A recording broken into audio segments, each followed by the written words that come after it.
Bonsoir jeunes gens, j'espère que vous allez bien. Je vous souhaite la bienvenue sur cette vidéo. Deuxième vidéo de la chaîne en passant. Si vous avez vu la dernière, vous avez pu remarquer que le nom de la chaîne n'est pas du tout celui prévu.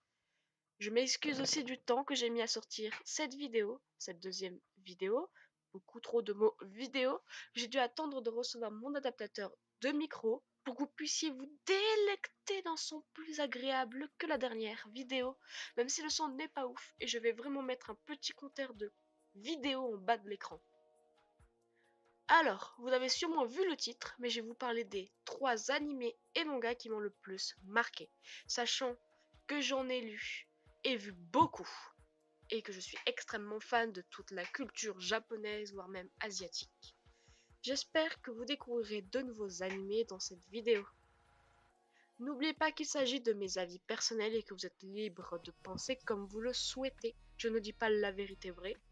Et je vous rassure, il n'y aura pas de spoil, au cas où si vous voulez aller voir les animés après. En troisième position, nous retrouvons Mushishi.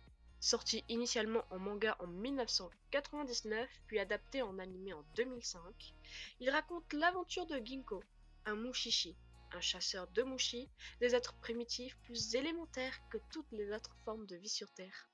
Oh, regardez comme c'est trop mignon.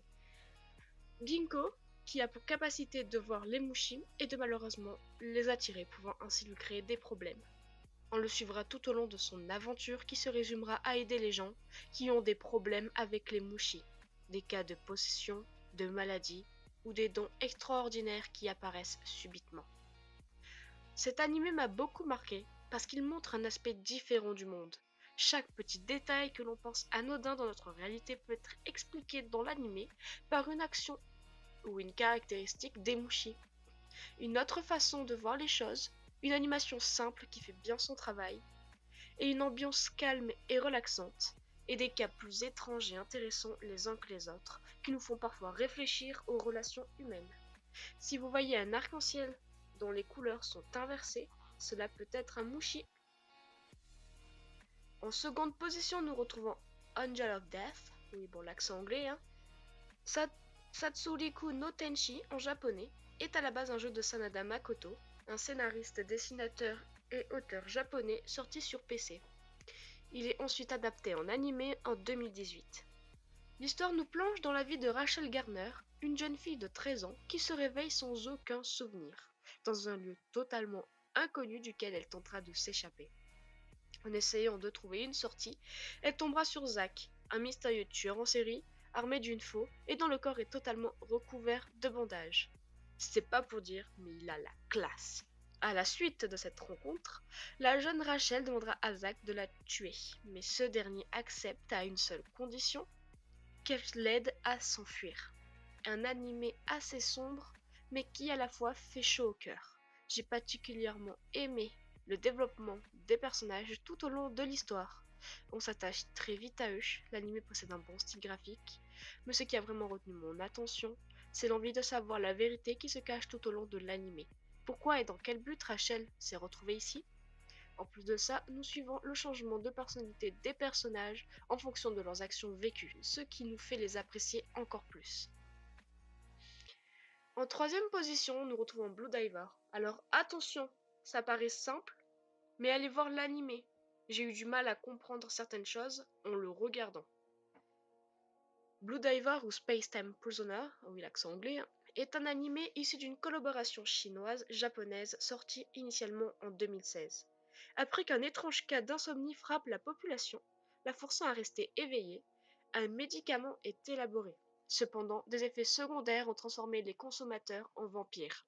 L'humanité, ne voulant pas qu'un tel danger se développe, lança une guerre contre les vampires, la laissant triomphante. Aujourd'hui, une poignée de vampires vit parmi la population. Plus tard, un être hybride nommé Milou, né de l'union d'une mère vampire et d'un père humain.